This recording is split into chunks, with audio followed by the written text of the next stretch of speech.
आज আমি আপনাদের শেখাবো আপনি ফোনের মাধ্যমে কিভাবে জমির দাগ নম্বর কিংবা খতিয়ান নম্বর বার করতে পারবেন। এর জন্য আপনার প্লে স্টোর অপশনটি ওপেন করে নিতে হবে। এখানে আপনার বাংলার ভূমি যে অফিসিয়াল অ্যাপটি আছে সেই অ্যাপটি এখান থেকে আপনার সার্চ করতে হবে।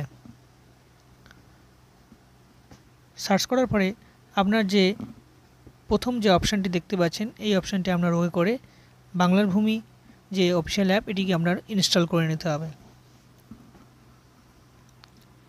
ইনস্টল করার পরে আপনার ওপেন অপশানটি ওয়ে করতে হবে। এবার এখানে আপনার পারমিশনটি অ্যালাউ করে নিতে হবে। এবার আপনার সামনে এই পেজটি ওপেন হবে। এখানে আপনার প্রথমে প্লট খতিয়ান ইনফরমেশন যে অপশানটি আছে এই অপশানটি আপনার ওকে করতে হবে। এবার আপনার এখানে ওয়েব ভার্সন যে ফার্স্ট যে অপশানটি আছে এই অপশানটি আপনার ওকে করতে হবে। এবার আপনার এখানে প্রথম যে জেলা অপশানটি আছে এই অপশানটি থেকে আপনার জেলাটি এখান থেকে বেছে নিতে হবে। তারপরের অপশান ব্লক, এখানে আপনি যে ব্লকের আন্ডারে আছেন সেই ব্লকটি আপনার এখান থেকে সিলেক্ট করে নিতে হবে। এবার আপনার নিচে মৌজা যে অপশানটি আছে এখান থেকে আপনার জমির যে মৌজাটি আছে সেই মৌজাটি এখান থেকে সিলেক্ট করে নিতে হবে।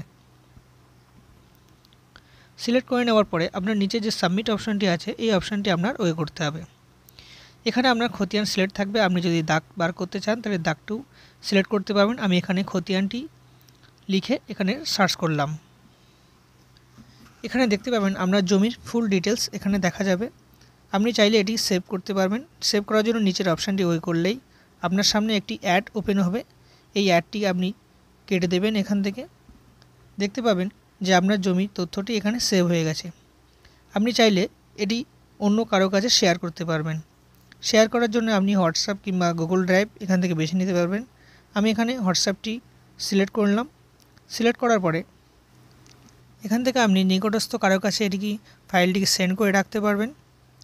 এইভাবেই আপনি মোবাইলের মাধ্যমে জমির দাগ খতিয়ান নম্বর বার করতে পারবেন। আজকের ভিডিও এখানে শেষ হলো। সবাই ভালো থাকবেন এবং সুস্থ থাকবেন।